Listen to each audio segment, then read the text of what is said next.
বাবা বাজার দিয়ে কি এনেছে দেখাচ্ছে মা। বন্ধুরা, আজকে তো কালকে ছেলে বাড়ি ছিল না, বললাম না সন্ধ্যাবেলা ভাত খেয়েছি সন্ধ্যে 7টায়।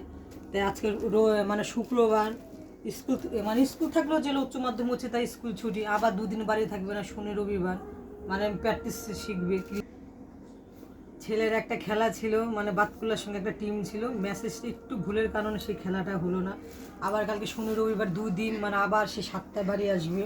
খাওয়াটা তো হয় না ঠিক রকম, বাড়িতে একরকম খাওয়া আর হইলো মানে মাঠে একরকম। তাই ছেলের আবদার আজকে একটু চিকেন খাবে, তাই একটু চিকেন কষা করবো দুপুরবেলা। বন্ধুরা, সে রান্না আবার আবার দেখাবো, যে ছেলে খাবে লেগ পিস চিকেন নিয়ে এসছে। আজকে কী রান্না করবো বন্ধুরা? ভেন্ডি পোস্ত করবো আজকে, তাই একটু ছেলেকে রান্না করে দিই। মানে স্কুল থাকলেও, আজকে স্কুল থাকলো শুক্রবার, তাই আবার শনি রবি আবার 2 দিন প্র্যাকটিস, উচ্চ মাধ্যমিক পরীক্ষা হচ্ছে। টাটা বন্ধুরা।